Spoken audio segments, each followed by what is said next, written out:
All right, the February 18th meeting of the Transportation Advisory Committee is called to order. Lisa, would you call the roll, please? Sure. John Anderson, Here. Ray Atkinson, Here. Bob LaSalle, Here. Ben Simmons, Here. Vance Tong, Here. Tim West. Here. Okay, we've easily got a quorum tonight. Item 2 is approval of the minutes of January 21st, 2020. Does anybody have any changes, additions to those minutes? Everybody in favor say aye. Aye. Opposed? None? It passed. Item 3, agenda analysis. Does anybody have any additions or changes they want to make to tonight's agenda? None? Citizen comments. Young lady, did you want to make some citizen comments, or are you just here? Just here to observe. Okay, thank you. Item 5, new business discussion items. The 5A 2020 Public Works Grant Update. John Lewis.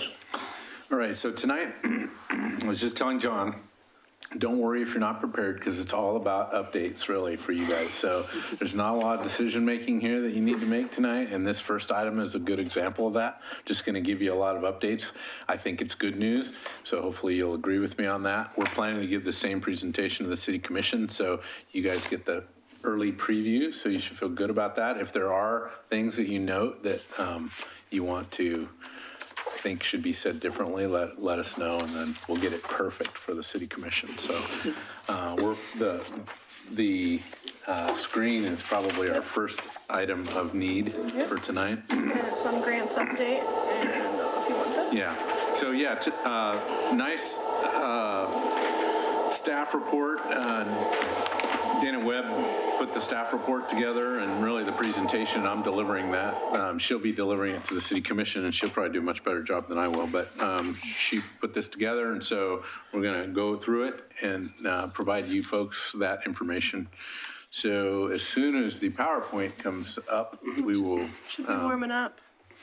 We'll go with that. But the good news is Here we go. we've received some more recent information on grants and some of the grant awards for recent grant news. So, we've been working through the Malala Avenue grant, which has been a pretty big grant for us, but these are grants in addition to the Malala Avenue grant. So $2.6 million, or a little over that in terms of grants. And so there they all are. We've been busy. And we've been successful, and tonight we'll be giving you the overview of all these grants that have been coming out of the Public Works Department. One thing I'll note is we pursue these grants, and sometimes just with the timeline as it stands, we don't necessarily ask for permission. Some agencies do that. We are really many of these grants happen through really regional coordination, and Dana sits on a couple of committees that represent the county, and she's the city representative for all the agencies in Clackamas County. So she's pretty well connected, and she's done a great job of aligning us with several of these grants. So I'm going to talk through each one of them and just give you a little bit of information on what those grants are all about. So the first one's the All Roads Transportation Safety Grant, which is ARTS appropriately named. So this is really a grant program that's designated for safety needs on all Oregon roadways. The program is very much data-driven, so they look a lot at safety crashes in this grant program. So if you would like a project, but there's no history of accidents or problems associated with that, you're not going to get a grant. So that's what this one's about. So for Oregon City, the ARTS grant represents signalization improvements along Beaver Creek Road from really Maple Lane, which is on the right-hand side of your screen, to Warner Milne Road, which is on the left-hand side of your screen. So I would say, for the most part, we're talking signalization improvements. You may have seen these. This picture on the what looks like a black picture is a night picture of signal heads. So one of the things that have been determined to be much more useful is the reflectivity on the signal head themselves. So you'll see that kind of thing, and then definitely updates to the signal controllers, which each intersection or each signal has those signal controllers. So we've got older signal controllers, and we'll be updating those to the latest and the greatest. The other things that include fiber connectivity from one end to the next. So if you look back on this map here, the signal at Warner Milne and Beaver Creek is already connected by fiber, but the other ones aren't. And by connected to fiber, not only are they connected and able to communicate with one another, but the county who operates and watches our signals, they'll have control room access to the adjustments to those signals and observation of those signals.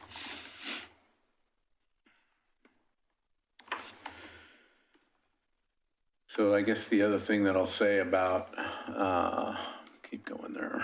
This slide here is how do these improvements benefit you? Optimized signal timing allows for vehicles to move more efficiently along the corridor. This includes reduced traffic delays, which result in shorter travel times and a reduction in fuel use and greenhouse gas emissions. So in 2018, the city adopted the alternate mobility targets at the Highway 213 Beaver Creek Road intersection. You guys all remember that study? It took us a long time to get through that. These targets acknowledge the high volume of traffic that uses this regionally significant intersection today and into the future. At the time, the city committed to seeking safety improvements at the intersection. Staff reviewed 5 years of detailed crash history and the intersection and found that nearly 85% of the crashes in that intersection were rear-end accidents, predominantly in the southbound direction. So upon further review, the southbound rear-end crashes, it was found that the majority of these occur on dry pavement in daylight with clear weather conditions and result in property damage only or minor injury accidents. A proven method to reduce these types of crashes is to install advanced signal ahead warning signage. So we see that in other locations. And the Highway 213 and Beaver Creek Road intersection is large, and drivers often misjudge if they can clear the intersection. So another element to this project is that to assist with the fact that people are such a large intersection, they're not judging how much time they have to get through the intersection. And then those drivers that are quick to accelerate through the intersection when they're stopped. So in this case, to assist with this, the intersection will be equipped with an advanced, what they call advanced dilemma zone detection system that can modify the traffic signal timing to reduce the number of drivers that may have difficulty deciding whether to stop or proceed during a yellow phase. So signal systems are getting smarter and smarter. There is detection on this, and it's not necessarily speed detection like what you typically see in a lot of detection, but this does detect speed. It's just not there for the purpose of giving speeding tickets. It's really to help vehicles get through the intersection before those stopped vehicles, especially if they're running through the intersection light before they'll get the green light. So would they have a pink light between the amber and the red? No. Oh, okay. They won't, Bob. Good question. Very good question. So anyway, this is about safety at this particular intersection, and I think... What are they, blinking yellow lights before the semaphore? Is that what would slow a person down in the indecision zone, saying that the light's going to change? My recollection is no. It'll just extend the amber or yellow light longer. So we definitely delay the green light turning the red light for those opposing movements from turning green. So I'm not exactly sure. I don't think there's anything like a flashing yellow that would just say get through the intersection. It's my recollection that they might even get the red, but the the opposing traffic won't get the green light. So I'm not exactly sure the mechanics of that, but the idea is to prevent that cross traffic from moving out too early for a latecomer. Acronyms for all this. So this is the TISMO grant, and again, this one is a smaller grant in the sense that the city will see around 113,000.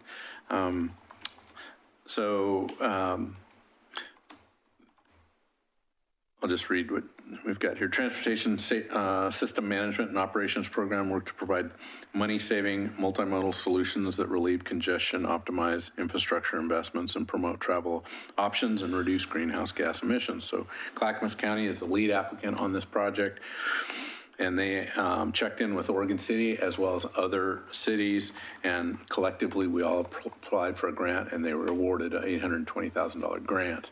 This is for signal improvements beyond the ones that we just talked about. So city has an additional 16 traffic signals, all of which need upgrades, so new controllers and all those, and the reflective backing on the signal heads themselves. So 10 intersections are or will be already upgraded with the projects at 12th and Washington, which is done, Malala Avenue, which will be done under the Malala Avenue projects, and then the Arts project. So that really just leaves the 16 signals, additional signals. So those will all be completed. Do any of these signals include pedestrian signals, or all these the travel lanes? I wish I could answer that. I don't have that answer, but definitely the travel lanes. But this is, TISMO's based on, all travel options, but it's also kind of driven by efficiency. So Okay. I don't know the answer to that, Ray. Okay, thank you. Regional Flexible Funds allocation. So this one doesn't have a cool acronym, but they spell it out for you there. So Regional Flexible Funds Allocation Program, this is how we funded Malala Avenue. This is the grant pot of money that we funded Malala Avenue out of. It's the next funding cycle, so we'll be we're happy to get another round of funding from this program. Active transportation, as well as freight and economic development projects that support social equity, improve safety, implementing climate smart strategies, and managing congestion. So the goals of this work are to close the gap and provide safe pedestrian and bicycle access, and provide complete street design from McLaughlin Boulevard from 10th Street to the 99E tunnel. We've got some good graphics for that coming up. This work would build on the 2005 McLaughlin Boulevard plan by identifying how we can get pedestrian pathway on McLaughlin Boulevard along the Willamette River between 10th to the tunnel. But we'll also advance the sidewalk work on the non-river side. So both sides of the roadway, but the main focus is along the river's frontage. The grant will allow us to get through alternatives, identification and evaluation, and move forward with 30% design. This work will include public involvement once the work gets underway. Where would you put a sidewalk on the non-river side of Highway 99? On the non-river side, most people ask where we put it on the river side, but on didn't the you just say that you're going to make it both sides. both sides? Yeah. So that we've got nowhere to go on that side other than what's there now, right? So it'd be improvements to what's there now, and there may be some opportunities at intersections for enhanced width there, but that's kind of the question. It's a tight corridor. It's like, why? Super tight. Nobody's going to walk on that side anyway. Well, maybe not. I mean, if you're at McMinimum's and you want to get to the Willamette Falls Legacy Project, you might want to walk, at least a couple blocks till you can get to the riverside, where hopefully we'll have a much better pathway there, right? But I agree, it's pretty tight, and there's constraints there that are a challenge. But as we look at the redevelopment of the courthouse site. There might be some opportunities there. There's definitely some right-of-way along some parking lot areas that we might want to pursue. So, you know, there's some opportunities. Or the city could take the lead and direct people to walk this way. Okay, like cross 99 at the intersections. Right. Yeah, or use Main Street. Yeah, I mean, we don't have a signalized intersection at 8th and 99.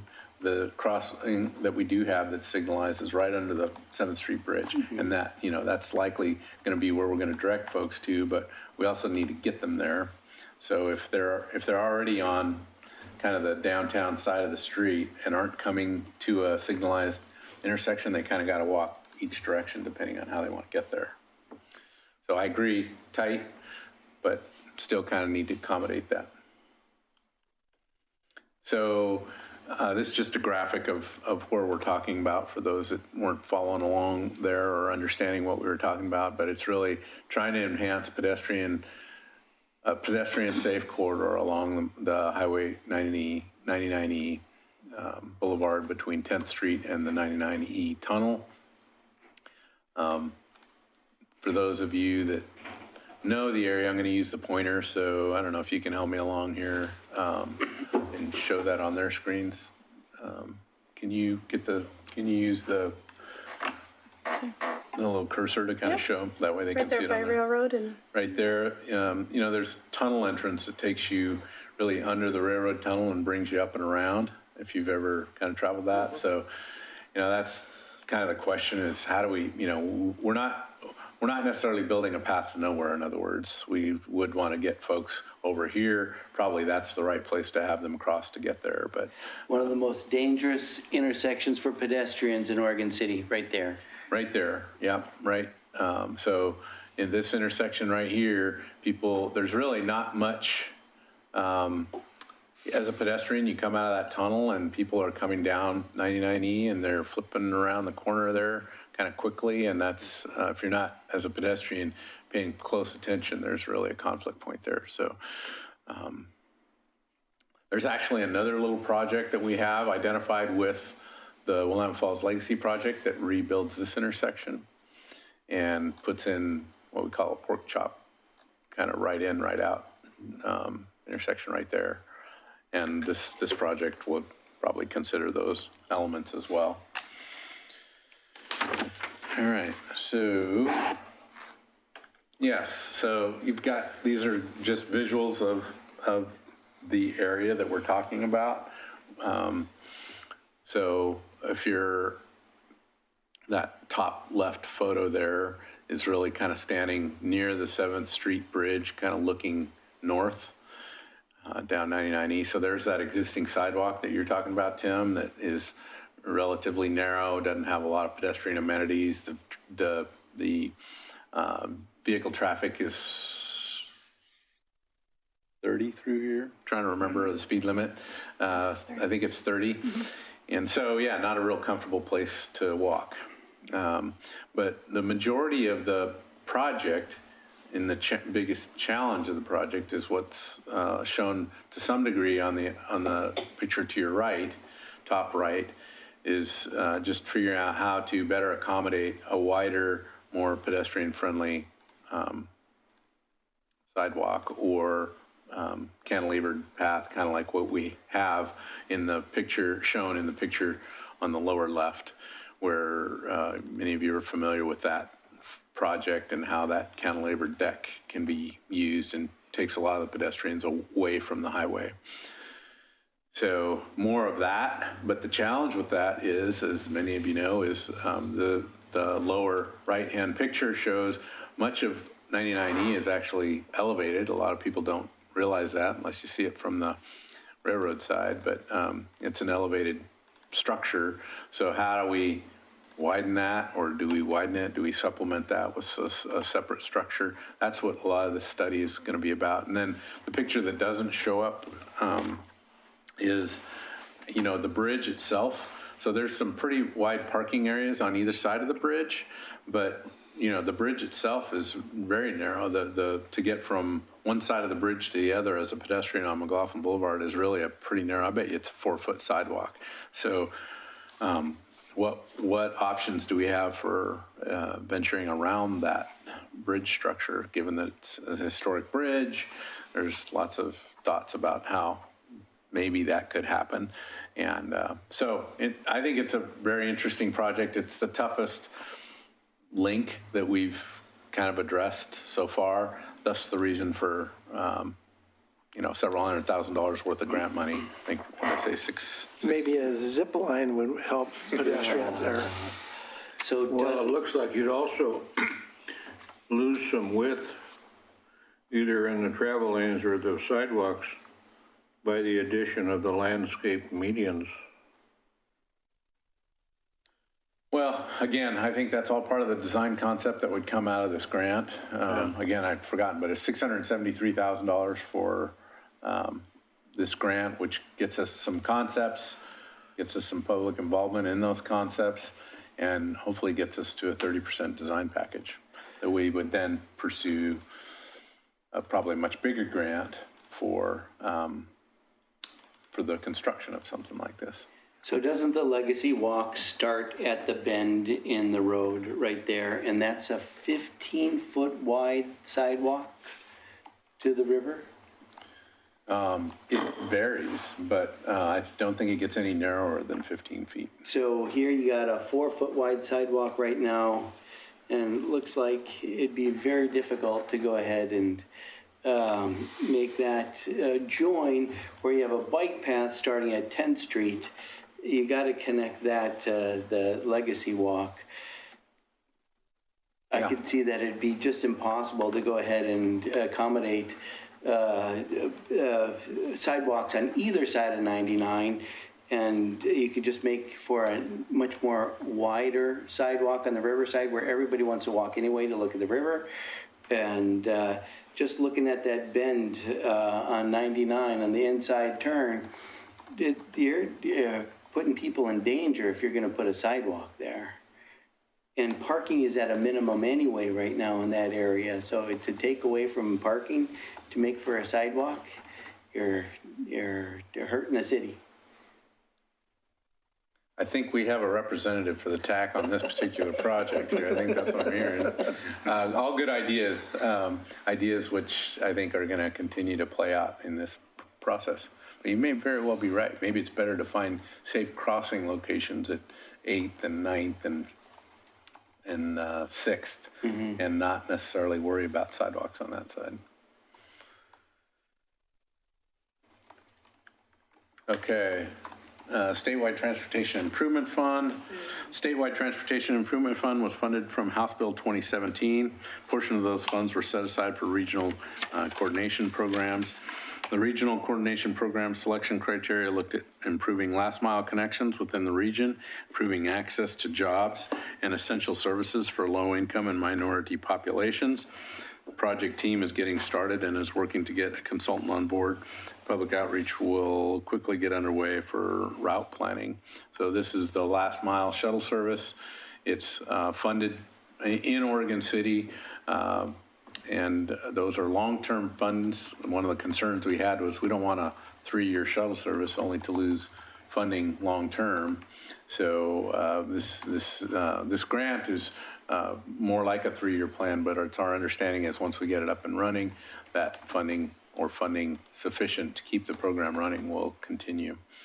So think about those locations or routes that are off the that cross but not aligned with the TriMet routes. So, we hear a lot about Park Place, South End,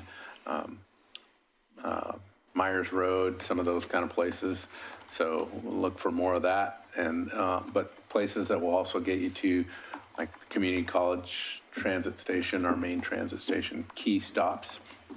So it should be a good program. Right now, we're talking about working with the county, who also got a grant for this in the Sunrise Corridor area. So they're also, that's why we're doing it together. And Ray, you're sitting on that group, are you not? Yeah. Yeah. So he's helping to kind of help select the team. Oh, not that part.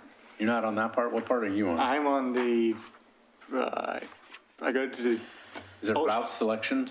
No, I'm just on the county meeting to discuss the shuttle funding. I'm not on the consultant selection committee. Okay, There's okay. probably a lot of other committees out there. I know I've seen you in a couple meetings, so I Yeah. couldn't remember which, but.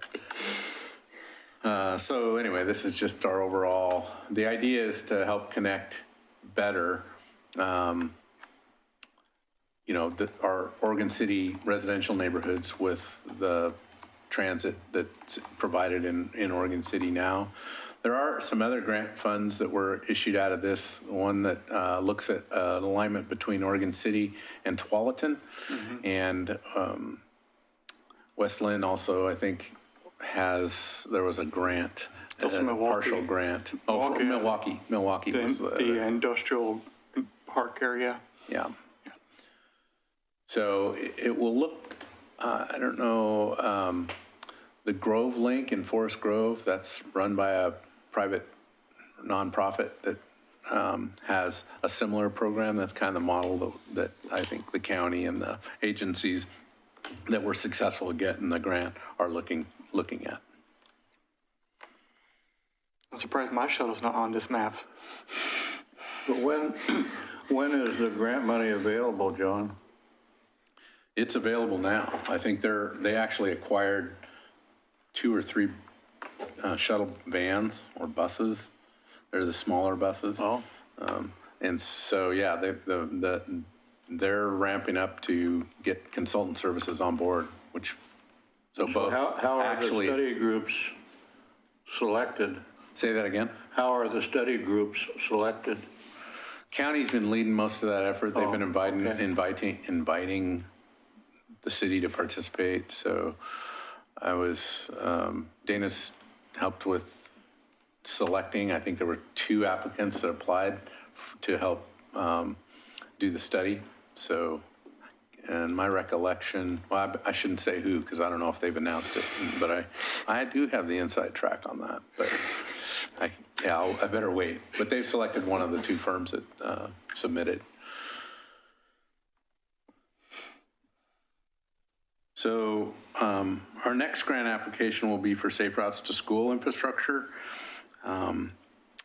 The 2017, House Bill 2017 legislature did a better job funding Safe Routes to School, so there's a lot more money available there. So we're planning to pursue that. Based on the current grant criteria, we're looking at an application for a project along, Bob, your neighborhood, Holcomb Boulevard. So the project along the corridor should be successful because Holcomb Boulevard is a Title I school. That matters. So that's one of their considerations.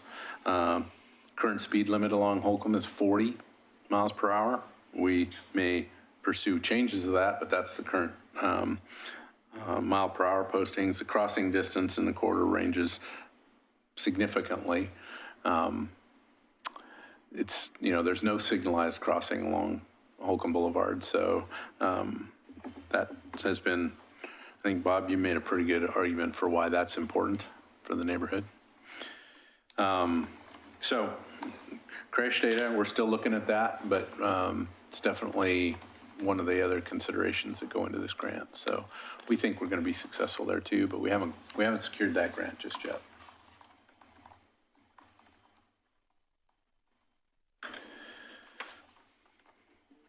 I guess the other thing I wanted to say, and mostly because this has come up, I think,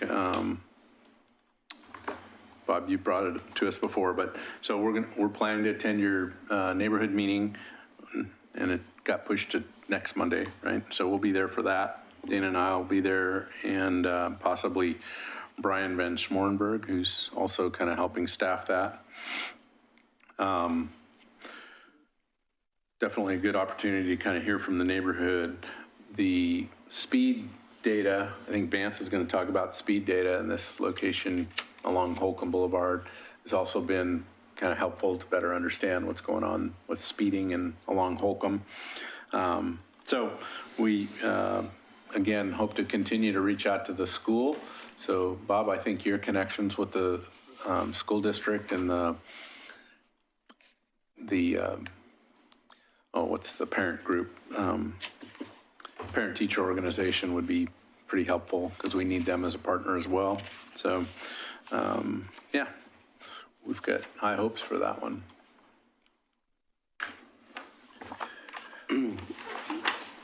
I have a question. When is that future multi-use path going to be implemented? You mean the one on 99E? No, if you go Holcomb? back one, there was a brown line, dotted line right there, going to the school, coming down from Beaver Creek, or no, was that Redland Road? It's a project that's in our transportation system plan. At this point, we don't have any, have it on any 5-year CIP plan or anything like that. It's just a project that's listed in our 20-year plan. So, No right-of-ways have been purchased, or no, none of that? no. Does it connect to the Oregon City Loop Trail? It looks like it would. Yeah, it is part of the Oregon City Loop Trail. Oh, it's part of it, okay. Yeah. Where can you find out about the rest of the Oregon City Loop Trail? It's actually in the transportation system plan, which is also online. So it shows that through Beaver Creek, it's a loop trail. So it goes around, pretty much around the city. It goes through Metro's property out of Kenema. It's on Metro's Trails map for the region. Yeah. But it's a good point. Those kind of trails are, unless they go through new development, they're a challenge, especially if you're thinking of a hardened path with pathway lighting and the whole, you know. Even a gravel path would get tons of use. I agree, yeah. Build it and they will come. Mm-hmm. Yeah. A good portion of this one is in the, along the stream corridor, which Yeah, it's kind of that big draw. always adds a little complexity, but at the same time, it's kind of the right place for it because you're close to nature, so, yeah. Mm-hmm. Any other questions?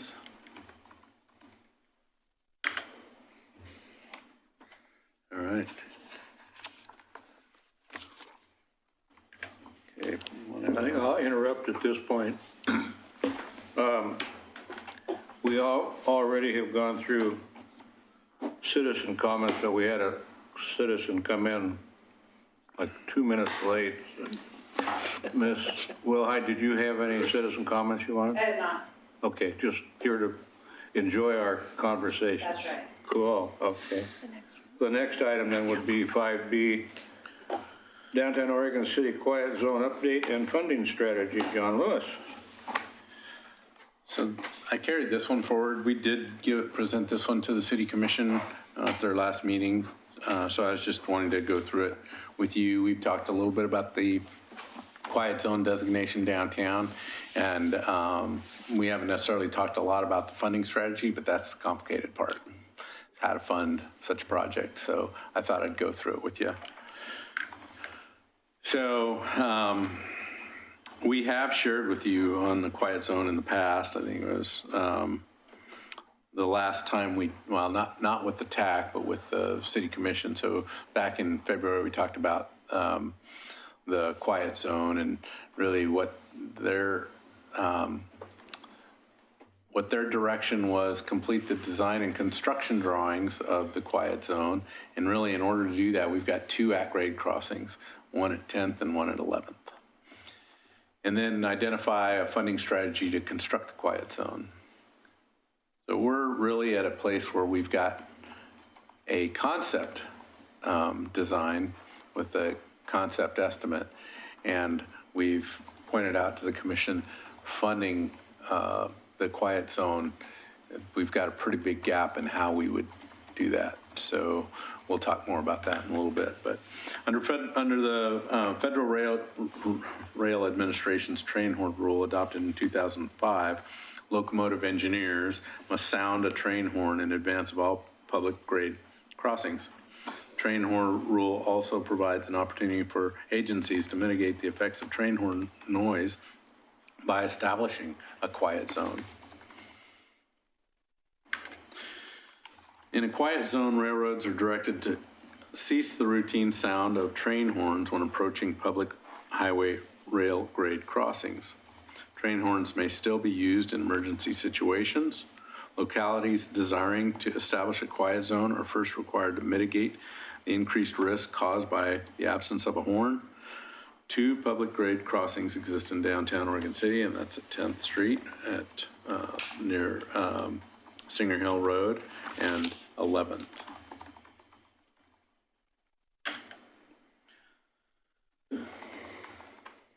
To move forward with the understanding the design and construction needs of a quiet zone, we reached out to a company called Weiser Rail Engineering and they provided the technical expertise, which really meant familiarity with staff at all these various agencies. On April 19th, we met with Weiser Rail Engineering along with all these other folks and had a technical team meeting where we discussed improvements necessary to mitigate the increased risk of implementing a quiet zone and came to a general consensus on the design. Weiser Rail has completed the technical memorandum identifying the conceptual plan based on existing condition, needs of the crossing, and consensus of the diagnostic team meeting. Technical memo, which is in your packet, by the way, includes the improvements necessary at each of the crossings. The opinion of probable cost of the improvements in 2019 dollars is approximately $2 million.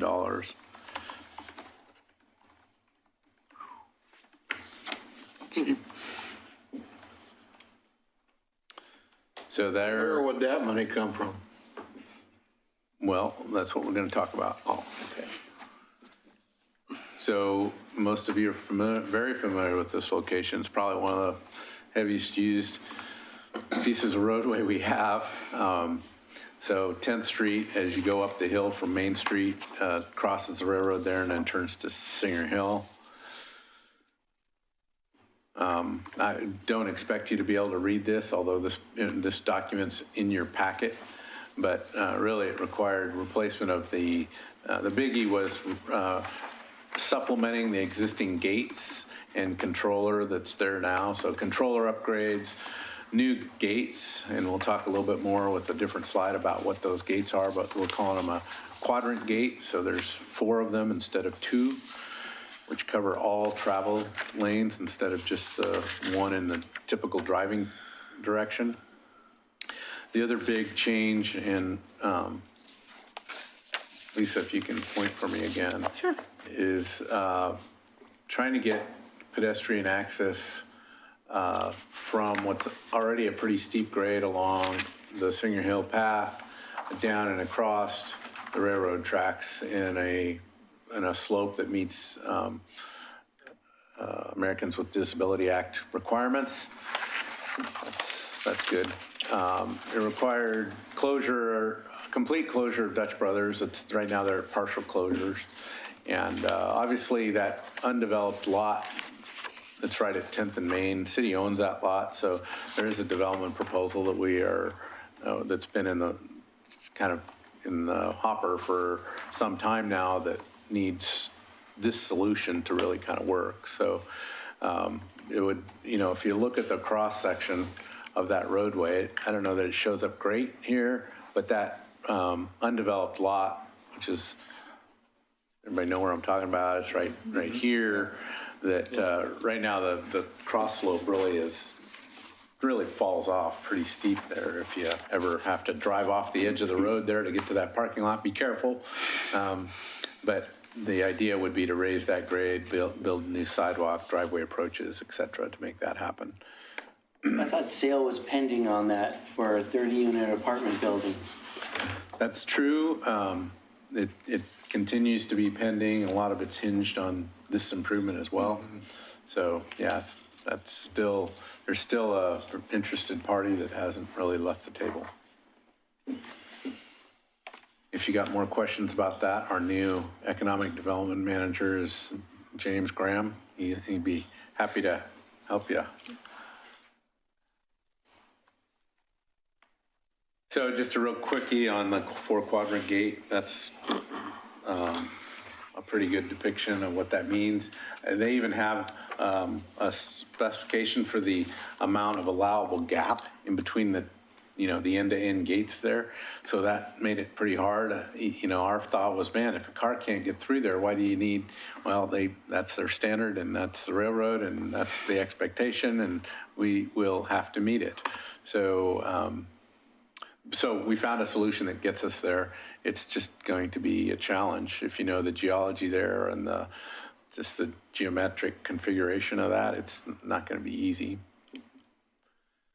They also want us to upgrade the raised median that's there today, which is essentially a temporary median with something more permanent, like a 6-inch curb that, obviously cars can get over, but much more less of a approachable facility as opposed to what's shown on your left-hand side of your screen. That all those candlesticks kind of just fold over if you hit them. So this other curb is thought to be more, more of an obstruction. Well, now, if they've got those 4 gates at the railroad itself, why would they need additional traffic blocking measures that shows in this left-hand picture? That's a good question. I think they again, keep in mind that the railroad is trying to mitigate for a scenario with no horns, right? So whether it be a vehicle or a pedestrian, their standards are very, very high. They want to make sure that there's no mistake, even for those folks who are, suicidal to kind of get into the wrong location.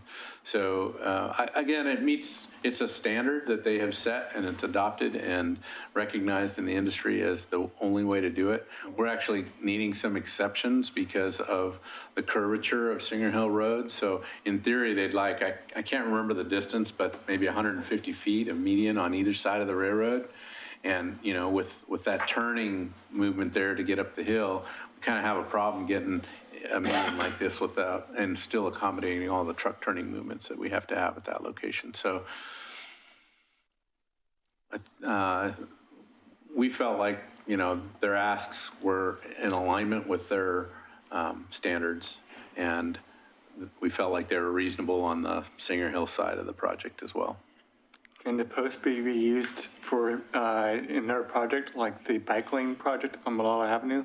Sure. Well, I don't know about the I was just thinking about project on the Malala, buffer. but they can be used elsewhere. Yeah, that's all. Yeah. I think we put them in. They're nailed into the ground and into the asphalt, and we can pull them out. Cool. The other crossing is one you're less familiar with. It's on 11th Street. It's a pedestrian-only crossing. It used to be a drive-through crossing. Some of you might remember that if you've been around Oregon City long enough. But it's been closed to vehicles for years, and now there's really one location where it looks like that picture on the left. And, you come down, and it does have a little bit of a chicane there, but they want better signalization, both in the terms of signage and small horn or bell that indicates, that a train is coming. And the interesting thing about I'm going to use my pointer again, Lisa. So this little chicane deal here is the idea is you enter, you have to walk one direction and you look down the track, or you're facing the track. So the idea is you're looking there, and then you turn and you go the other way. And the idea there is you're turning and looking down the other track, really forcing the pedestrian to look down the track before they cross. And so, not less challenging here, but still a fair amount of improvement. They also had, I think one of the concerns was that they had some fencing improvements along either side of the track, just to kind of keep, people away from, they're not in love with the existing crossing facilities, and they don't look very good anyway. So if you look at the picture on the right, it doesn't look very good. So removal of that when more something more along the lines of the fencing. I don't know that we have a good picture of it, but the county did a really nice job with their fencing along here, so something that looks kind of like that is probably what we'd be looking at. I didn't even know that was there. So there'll be bells and lights that will start going off instead of the horns when the gates come down? Yes, we talked a lot about, we're trying to avoid the blowing of the horns, right? Mm-hmm. These are not going to sound like that, but if you're in that house, there's a house adjacent to that. You will have that to hear when the trains come instead of a horn. Sure. Similar to the concept they have over in Wilsonville with the train that runs there, that the horns are mounted at the locations as opposed to coming off the vehicle itself. Yeah, I'm not familiar with it, so Okay. I'm gonna say I bet, yes, Okay. they're probably like that. We did talk about, making them pedestrian level horns. They're supposed to be focused on the pedestrian, not necessarily, the community. But still, they've got standards for what those horns are and what their audible levels are. Okay. It's just like when the gates are down, it's a ding, ding, ding, ding, a bell that's ringing.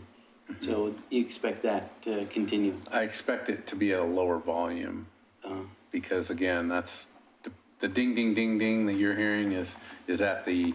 There'll still be that. Yeah. That'll be at 10th. Yeah. Here, this will be less. Yeah.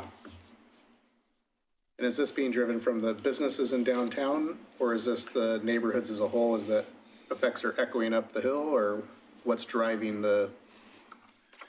So the driver, as I understand it, has always been the idea of having mixed use downtown, residential in our downtown core, and the feeling that with the the noise of the train is one thing. It's the blowing of the whistle that, has been considered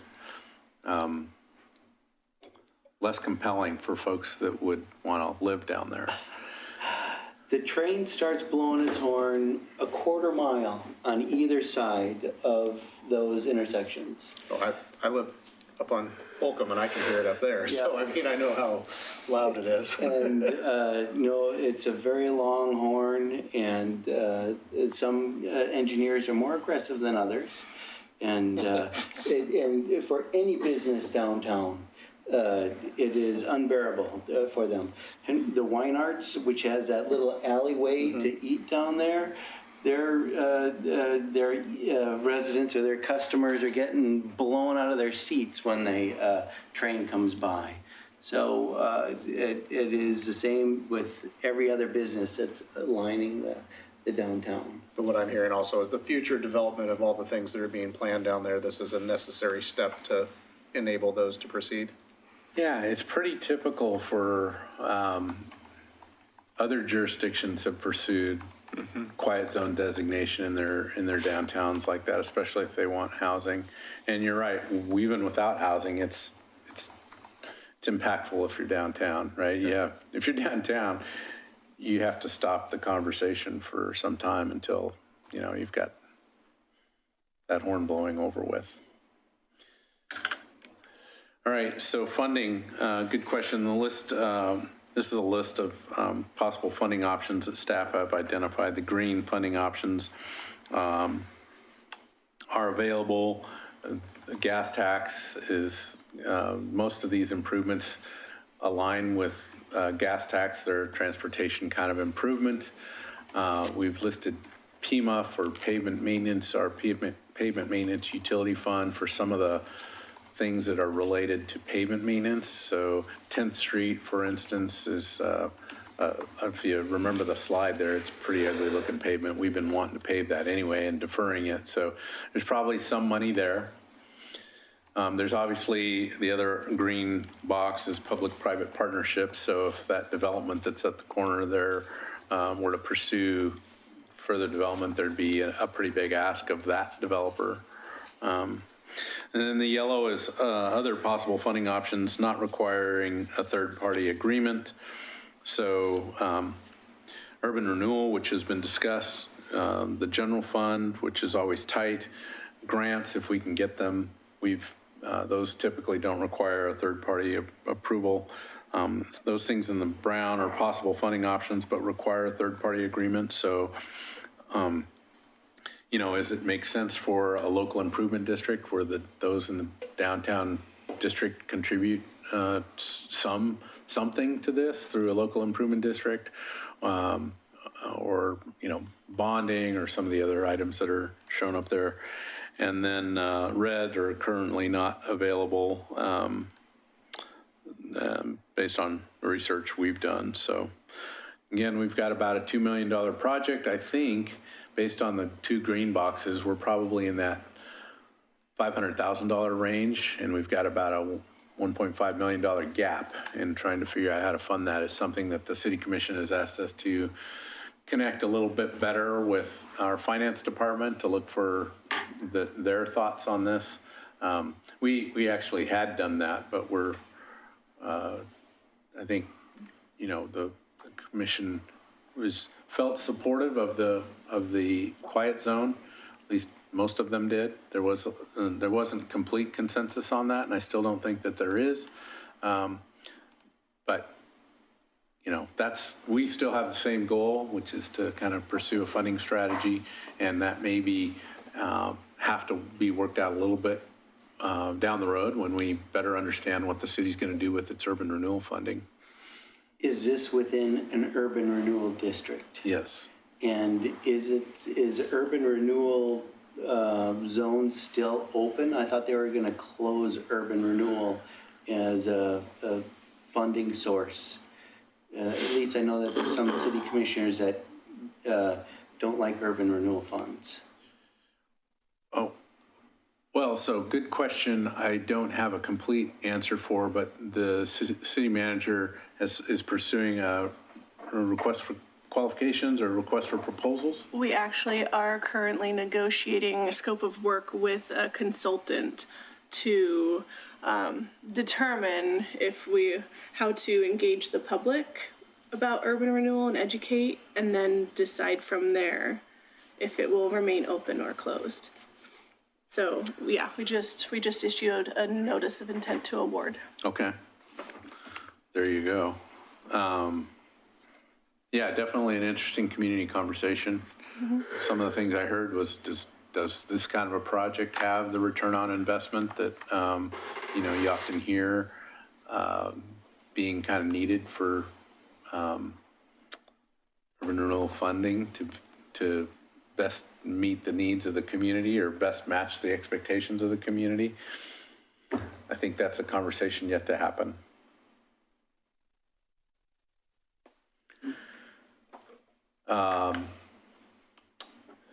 This is just a quick slide on what others have done. So Tualatin did theirs back when they had ARA funding, and that's no longer available. Portland has used some public-private partnerships. Commissioner McGriff kind of validated that as well. Bonds have been the answer for other jurisdictions.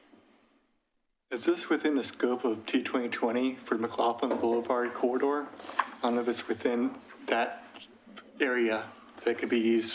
There's a lot of money with T2020. Yeah. So T2020 I'm going to talk about later, but no, it's not a project that was determined to have the support that they want, or kind of the level of support that they were looking for in that T2020. Okay.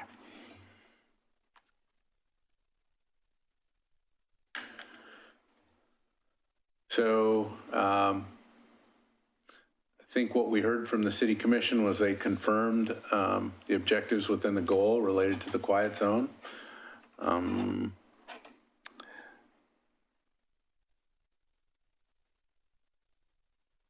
So they didn't, we were asking, should we move forward with detailed design? We haven't done any survey work. We've just been using our own mapping, and they said not yet on that. They're definitely not interested in closing 11th Street, the pedestrian crossing at 11th Street. It's actually got, I don't remember the numbers, but it was, it's like between 150 and 200 pedestrians per day using that 11th Street crossing, so pretty well used. So they gave us a few months to go back and think about other funding options, and with the idea that they would have a little better understanding of where they were going with urban renewal, and then we'll bring that back to them. So the other thing is the number of trains that go by every day. I think at one time I heard that it was like 29 trains a day. Is that the current number, or do you know different? I don't know the current number. Do you count them? You're so close. You probably do. You probably know. You probably know better than most. I know that it's at least 20. It was about 29 a few years ago. Yeah. If not 35. Okay, so there's a lot of trains. A lot of trains. I should know that number, but I don't. It wouldn't surprise me if it's over 20. All right, with that. Well, now, at item 2, they did not direct you to move forward with detailed design, so you're just kind of, where do you stand now? You're just in abeyance, you can't do anything else, or? Well, I mean, no, I think we can continue to look at funding strategies there. I think that what we kind of advised the commission on was that designs do kind of have a shelf life, but in this case, we're in an area that doesn't really change that much. So, maybe that was overstated a bit, but yeah, right now we're not going to move forward with spending street funding dollars on, or any other dollars at this point, on a more detailed design and survey. So you wait 6 to 9 months and you haven't done anything, what changes? Nothing will change. Nothing will change at that location in the next 6 to 9 months. Except maybe their minds. Right? It all depends on urban renewal.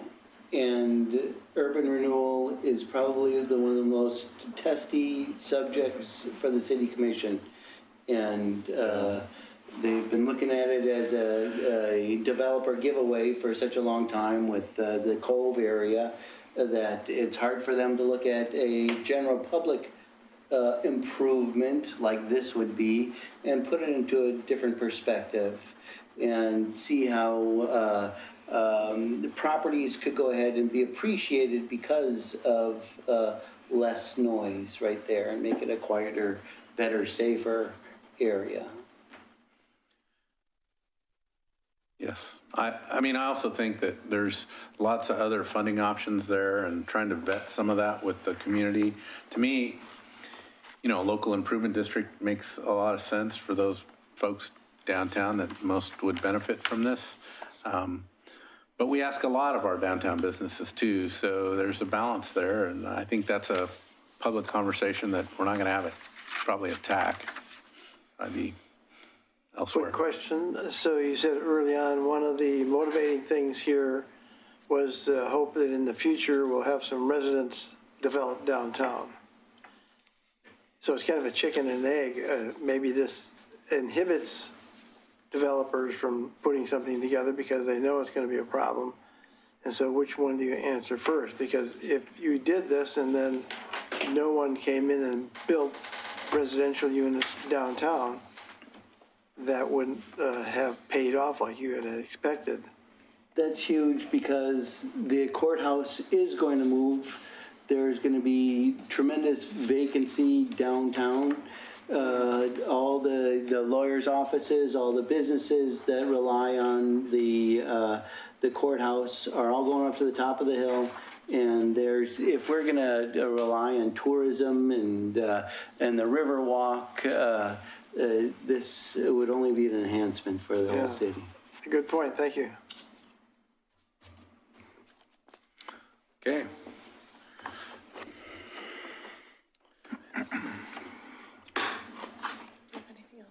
Are you through that section, John? Yes, that one's So done. now we'll go to 5C, Public Works Report. And again, our famous John Lewis. So, repetitive. Well, I've got 5 topics I wanted to cover: Myers Road and the Northwest Natural Gas Project. That's just a piece of information for you. Vance is going to cover some of the speed study information for Holcomb Boulevard. I did want to talk a little bit about the Metro T2020, ODOT's I-5, I-205 tolling update, and we already talked about the Oregon City last mile shuttle service, so I won't have much else to say on there. So I guess I've got 4 items on this that I'll cover. Are we discussing the Beaver Creek Road concept plan bike lane that we mentioned or discussed last time? Is there an update for that as well? Yeah, I didn't prepare one, but the Planning Commission meeting on next week, Monday, maybe. Can't remember, when does the Planning Commission meet? Is it tomorrow? City Commission meets tomorrow. I thought it was Planning Monday. Commission. Wasn't it Monday last Monday? I don't know. Yeah, I think they meet Monday. They do. Is planning to bring that forward. We asked them to come to tonight's meeting, and they didn't have an update ready for us, is what I heard. So we'll keep asking them. They talked about bringing that in March. Part of what concerns me about that is that, they're taking it to the Planning Commission, and Planning Commission's the legislative approval body, and we heard a little bit about it, but we didn't hear everything about it. So I've talked to Laura about that concern. But it is what it is at this point. Okay. Yeah. Thank you. So I didn't get out there today, and I didn't check in with my staff, but it's my understanding that Northwest Natural Gas was starting the project out on Myers Road. I don't know if any of you drove through there today and noticed them, but they should have been working in front of the apartment complex on kind of the south end of Myers Road. Were they there? I've seen them. Thank you, Amy. Okay, good. So they started on time. They're basically building a 6-inch diameter gas line. I believe it's 6-inch diameter gas line from 213 to Claremont, all along Myers Road. And when we learned that they needed to do that project, they were really kind of trying to get ready for the Myers Road that we're building right now, right? And extending that through, and they realized they had a supply problem. So they reached out to us and said, hey, we want to build this pipeline. And we said, well, you can't do that because we're going to have Mulholland Avenue under construction. And we don't want both projects running at once. So they accelerated their design and their construction window, and they're committed to getting it done pretty quickly. We're looking at probably middle of June, late June, for them to be complete.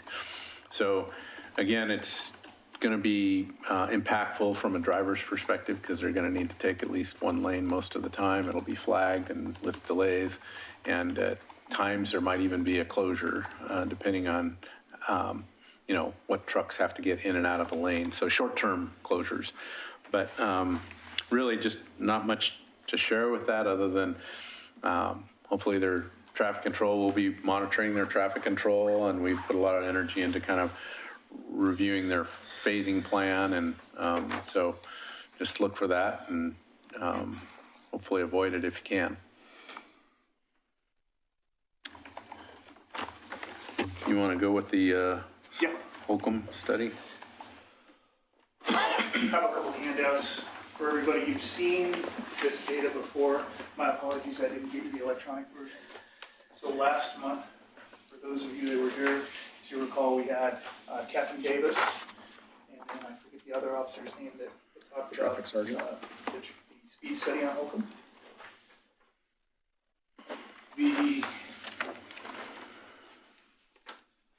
The smaller print is from the police department, what we kind of refer to as the stealth.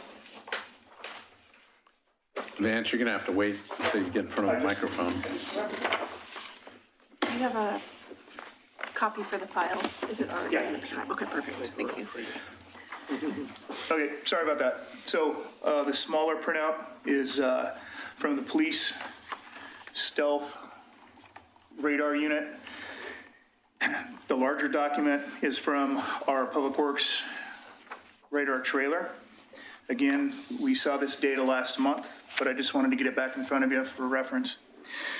Jason Thornburg, our transportation manager, has been working with the police department in implementing not only our trailer, but the police radar unit itself. Jason, well, there's a question that came up last time. How does the data between the police apparatus and our apparatus coincide? How does it match up? So Jason typed me out a nice email that really boils it down. So I'd just like to read it to you. Certainly ask any questions if you see fit. Okay? The Oregon City Public Works radar trailer only registers traffic traveling in one direction, which would be towards the display. The PD stealth box registers traffic traveling in both directions and has no way to differentiate the directions. So it's measuring every car. It can't tell you which way it's going. Ours, we know the direction because it's only picking it up one way.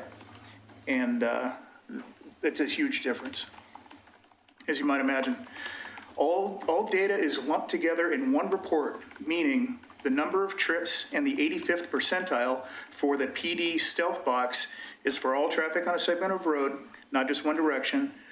I've thought about how I could set up surveys, but the two directions versus one direction will always cause a problem. Even if they are set up at the same time, in the same place, the results more than likely would be different.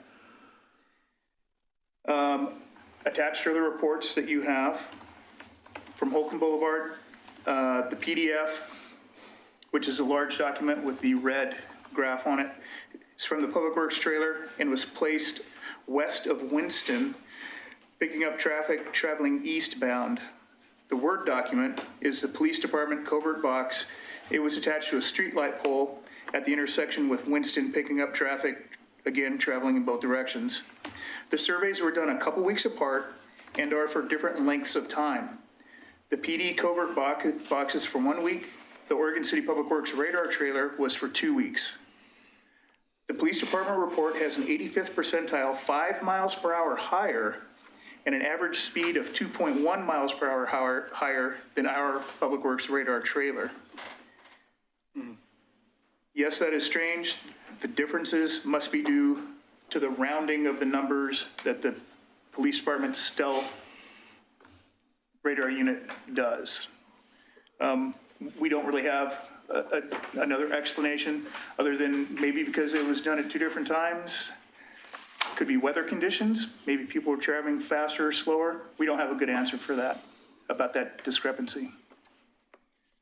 So, again, that's really all I have, and that was hoping to answer the question that was asked last meeting.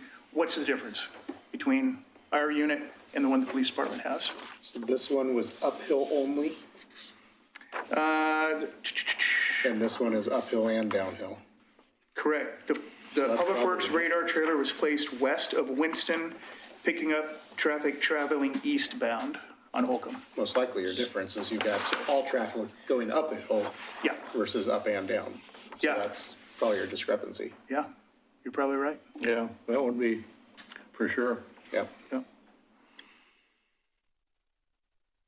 You gentlemen have any questions on that? Or is there any other follow-up that I can do for you? Were you guys looking for a follow-up to the 85th percentile or changing speed or anything? Well, Dana Webb has been, working with ODOT. I don't know where she's at, but we are working with ODOT to have ODOT study Holcomb and see if a speed reduction is warranted. Certainly, I think any reasonable person that drives Holcomb thinks there is. We've heard very loudly from the residents that there is a need and a want for a lower speed limit there. Through this process, I don't think it would hurt if the Transportation Advisory Committee, if you felt strongly as a group about this, if you wanted to do a letter of support that we could add to our packet and give to ODOT, encouraging the reduction of speed. It's totally up to you folks. But yes, we are currently working with ODOT on that. What's the time frame on seeing the ODOT report? I'm not sure. So my recollection is they haven't started it, and they were telling us it was going to be early summer before we would see that. Okay. I may be wrong, but I want to say we got a letter of support to go I along think with we that did. I think we did a I think motion we did when the passed. discussion started. Was there already one done? I believe Okay. so. The previous meeting. Great, thank you. All right, So the study that ODOT does, how does that differ from these two reports? Great question. Well, they would use that data and their own studies, and I'm not sure if everybody knows, but we can't, as a city, just change the speed limit. We have to have authorization from ODOT to actually physically change the speed limit on any road in the city. So to answer your question, I'm not sure what the ODOT study involves. I'm sure they would do speed counts similar to what we've presented to you with our radar trailer and the police radar unit. How much weight do they put on the 85th percentile? Because viewing what I'm seeing here, we got one report saying the 85th percentile is 39, the other one says 44. So if it's a 40 zone now, wouldn't that basically warrant no change if that's what they're using as the basis? If that's the only thing they were using as the basis, you're probably correct. Okay. yeah, so my recollection is we give them speed data in the application, which happened before we collected this data, right? So they've got that application. In communications with them, I'd have to find out from Dana or not, whether or not we've submitted any of this new information to them. But without that, they do their own speed study, and that probably make the most sense for us to just let them do that. Okay. I think I've seen reports, and I don't know if these are from ODOT or not, but they're more specific about the trip count. Tells you how many trucks were going so far, so fast, how many individual private vehicles, how many vans. I've seen really detailed, but I'd say, I don't know if those came from ODOT or where they came from. Yeah, I haven't seen much of that where the vehicle classification is broken out like that, Yeah, but yeah. definitely by hour of when they tested it. Obviously, we've got it by hour as well, but yeah. So no change again in this scenario. We're just trying to get back to you because there was some question about whether or not the more stealth recording device would record speeds at a higher level, because there's a lot of thought that people see the radar sign and they slow down. And so there's a little bit of element to that because we saw two different, but it may have very well been because we were measuring uphill traffic versus downhill traffic or some of the other elements. So inconclusive, but we'll keep working on it. I think the police department really appreciated the fact that we're using their unit. In the past, that's always kind of been something that we weren't doing for them, and we went ahead and are doing that now. So we'll use that information as well as a radar trailer. Is that being utilized around the city too in other areas frequently, or is this something that we have to develop and ask before it gets put? We haven't, well, we'd like to use it, we're going to use it, but we haven't used it. As far as I know, we haven't installed it in any other location than this one. Correct. Is that something maybe you can take to the local neighborhood councils and maybe identify some areas that are kind of be preemptive about it with the public? We've done that with the radar signs that we have. So we have, several locations where we move those to, and we've done it that way. I don't have a sense. Have you guys talked about that at all? No. I didn't know if at that level, if they're even aware it exists. So. You know, one of the things that Public Works and the police need to do in regards to our radar trailer, the police department's covert box, is coordinating our efforts a little better as far as location. Mm-hmm. Because Public Works, we kind of have our list, and the police department, they've kind of got their list. You know, we've got the folks that call us. Same with PD. It's as easy as us in Public Works reaching out to the PD, setting up a meeting, getting a map out, or just documenting locations.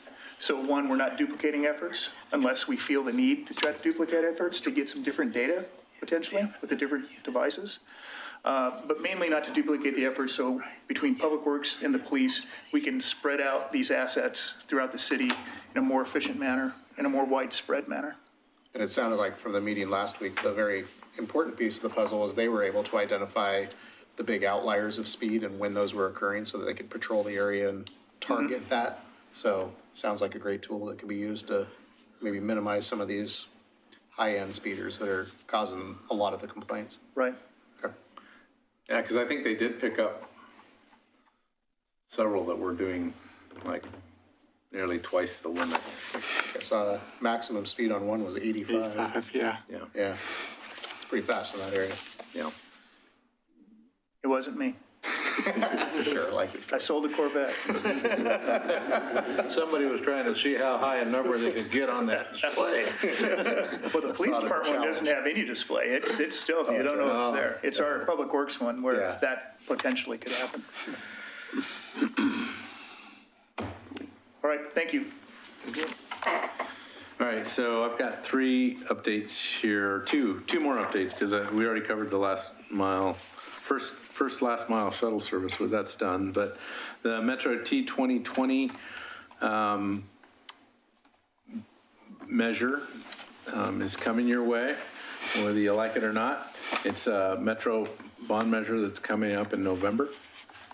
And right now there's a lot of work underway using Metro staff and local agency staff and probably the community. I'm not attending a lot of those Metro meetings, but they're definitely pursuing projects for that list of, for that bond measure that would be something that the community would feel would be worth investing in.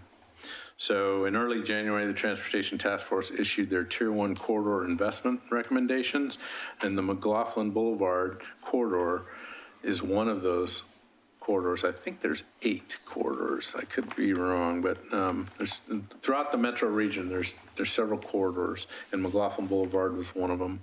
And for our boulevard, it looks like we've got right now $280 million worth of investments. And the funding measure is expected to be referred to the voters, like I said, in November 2020. And there's a lot of information available online if you're interested in looking at this measure. But in early 2019, they identified several key values and desired outcomes for the measure. These provided a key guide for the staff recommendation. These values include the following and if you're interested in more detail, you can go to oregonmetro.gov/transportation and find them. But the values were improve safety, prioritize investments that support communities of color, make it easier to get around, support resiliency, support clean air, clean water, and healthy ecosystems, support economic growth, increase access to opportunity for low-income Oregonians, leverage regional and local investments. So those were the values. And they have, and it's not in your packet, but they have a informational page for each of the corridors. And so I'm just kind of looking at that right now and kind of sharing that. But as you move towards Oregon City, there's really kind of 3 projects that are in or touching Oregon City. The I-205 ramp at 99E would add dual left turn lanes to McLaughlin Boulevard, both I-205 ramps to ease congestion and add bike and pedestrian facilities. That's a $7 to $9 million project. So everybody know where that's at, right? 99E and 205. This one was another one of those that kind of runs pretty well with the grant that we got for the study work of the pathway between 10th Street and the 99E tunnel. They're calling it the Willamette Falls Bike Ped Plan, 10th to Railroad Avenue, designed to extend boulevard treatments along McLaughlin, including the riverside, a multi-use path, medians, sidewalks to improve safety for people walking and biking. That's $1 to $2 million.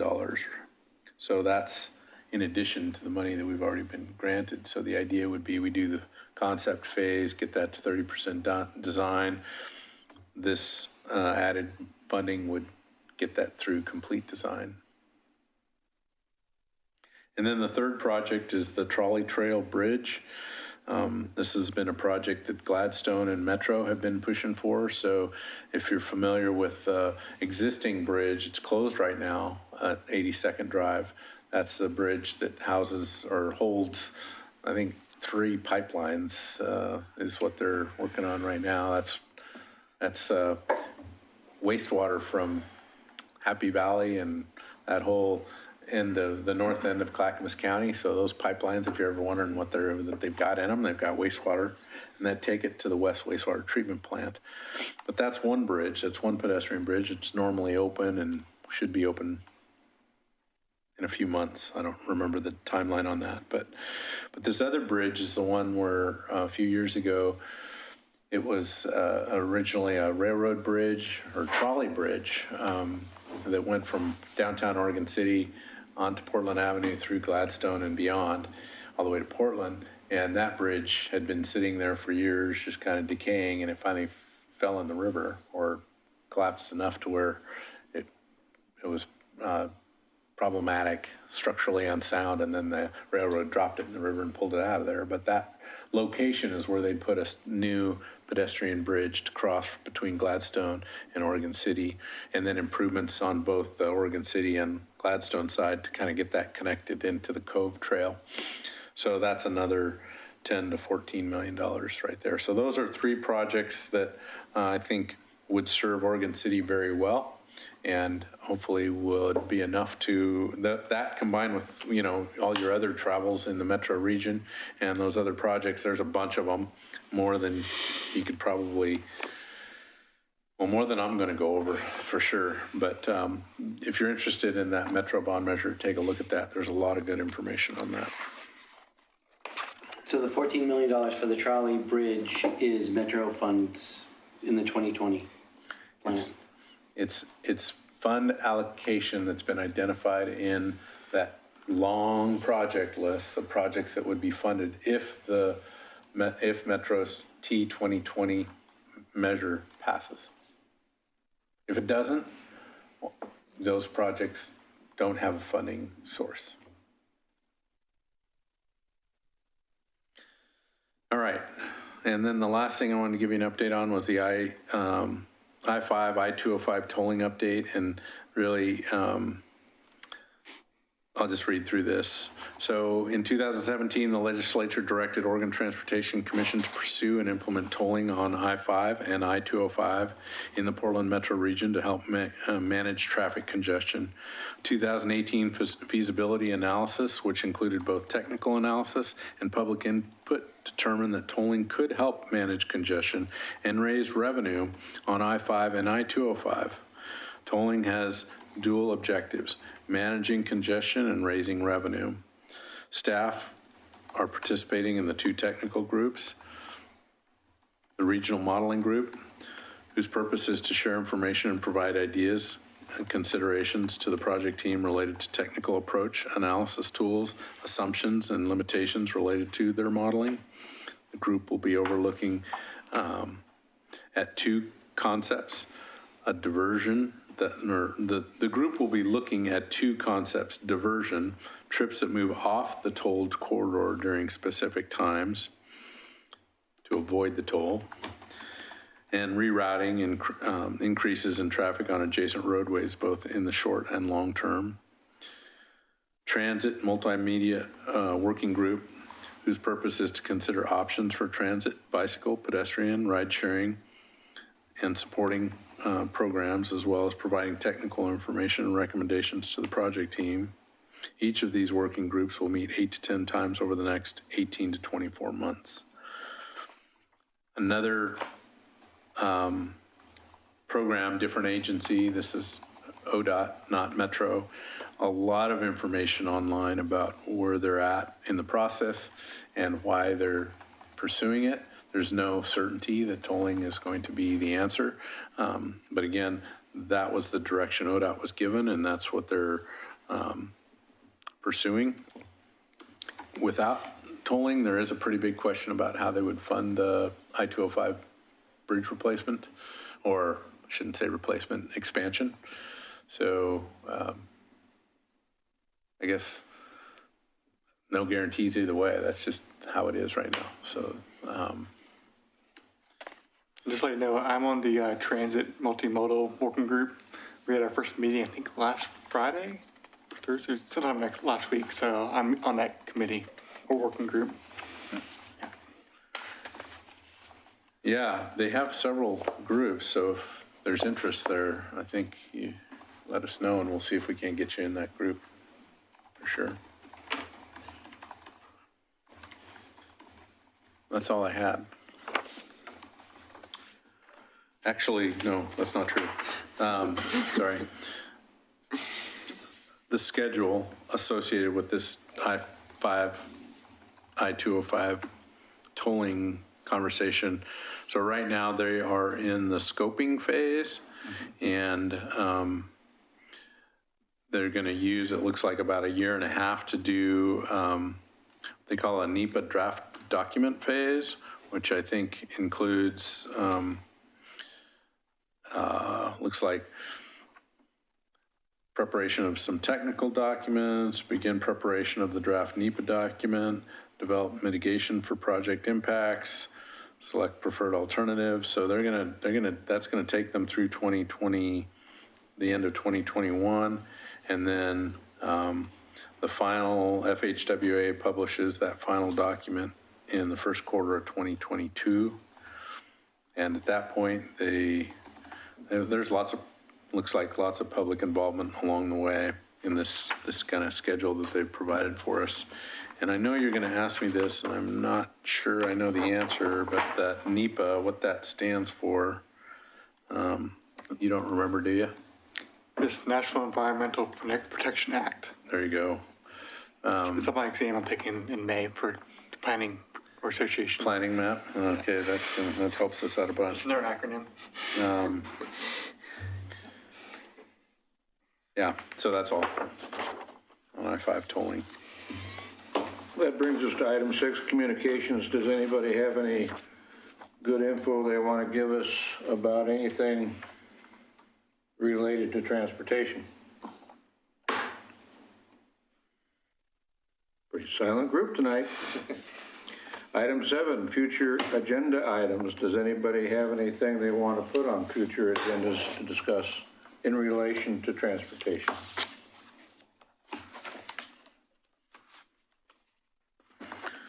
Did anybody hear that pin drop? Well, All right, some of these topics are gonna, we probably need to keep giving you updates on, so we'll bring you at least a good informational update. Oh, okay, good. That'd be good, yeah. Do we know when the comprehensive plan is going to start it really having transportation in that? Oh, that's a question that you know how to answer yet, but I know they're doing comprehensive plan update. We can get you a comprehensive plan update next meeting. Okay. Maybe that's a request for an update? Is that what I'm hearing? That's what I'm hearing. We can have Laura bring, or whoever from planning is bringing that and the Beaver Creek concept plan update. Cool. Thank you. Okay, with that, we're adjourned.